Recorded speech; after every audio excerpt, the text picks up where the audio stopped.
Hello everybody, welcome to the colours of knowledge. और आज हम चैप्टर 1 कक्षा 9वीं की गणित में उसमें एक्सरसाइज 1.3 इसमें जो तीसरा प्रश्न है उसमें तीसरा और आखिरी प्रश्न जो है उसको हल करने वाले हैं।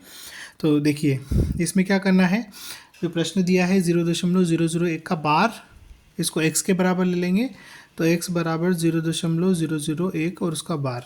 ठीक है, अब यहाँ पर हम क्या करेंगे कि जो बार लगा हुआ पोर्शन है 0.001, इसको हम क्या करेंगे, बार बार लिखेंगे।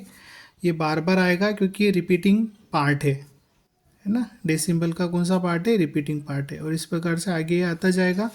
इसको हम क्या करते हैं, समीकरण नंबर 1 कहते हैं। अब यहाँ पर समीकरण 1 में जो दोनों पक्ष है, दोनों पक्षों में किसका गुणा करेंगे। देखिए यहाँ पर 1, 2, 3 अंक जो है उनके ऊपर बार है, तो यहाँ पर हम 1000 का गुणा करेंगे। 1000 का गुणा करने पर, समझ गए। मतलब अगर दशमलव के बाद 1 अंक के ऊपर बार है तो आपको 10 का गुणा करना है, 2 अंक के ऊपर बार है तो 100 का गुणा करना है, और दशमलव के बाद यदि 3 अंकों के ऊपर बार है तो आपको 1000 का गुणा करना है दोनों पक्षों में। ठीक, अब यहाँ पर 1000 का गुणा करेंगे तो 1000x बराबर, अब 1000 का गुणा करने पे 1000 में 3 जीरो होती है तो 1, 2 और 3, मतलब जो दशमलव है वो इस 1 के बाद आ जाएगा, तो ये हो जाएगा 1.001001 और इसी प्रकार से आगे भी चलता जाएगा। ये समीकरण नंबर क्या हो जाएगा, 2 हो जाएगा। ठीक है, अब समीकरण 2 में से क्या करेंगे, समीकरण 1 को घटाएंगे। ठीक है, तो घटाइए तो 1000x माइनस एक्स बराबर 1.001 और इसी प्रकार से आगे उसमें से माइनस करना है 0.001 और 0.001 0.001 और इसी प्रकार से आगे भी।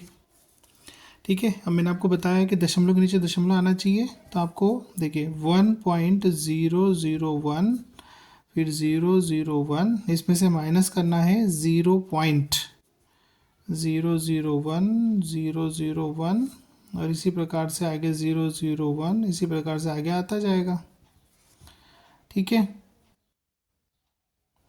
अब ये क्या होगा, यहाँ पे 0.01 है, एक बार और है और बहुत सी बार है, तो 0.000000000 और 1 में से 0 घटाएंगे तो 1। ठीक है, मतलब इस संख्या में से इस संख्या को घटाने पर क्या मिलता है, हमें 1 मिलता है, और इसमें से इसको घटाएंगे तो क्या आएगा 999x, 1000 में से 1 घट गया, बराबर यहाँ मिला 1.0000। इस प्रकार से बहुत सारी ज़ीरो आ रही है, उनको लिखने का कोई मतलब नहीं है, तो 999x बराबर क्या आ गया, 1 मिल गया। तो x बराबर हो गया 1/999। ठीक है, अब देखिए आ गया p/q के रूप में, तो आपका p का मान यहाँ पर 1 है और q का मान यहाँ पर 999 है। तो आशा करता आपको समझ आया होगा। ये तीनों प्रश्न हमने कर लिए हैं और निश्चित रूप से आपको परीक्षा में एक प्रश्न इस प्रकार का देखने को मिलता ही है, चाहे वो मेन एग्ज़ाम हो या पूरक परीक्षा हो, कोई सी भी परीक्षा हो, उसमें निश्चित रूप से एक प्रश्न इस प्रकार का ज़रूर आएगा। तो आप इसकी थोड़ी सी प्रैक्टिस करें।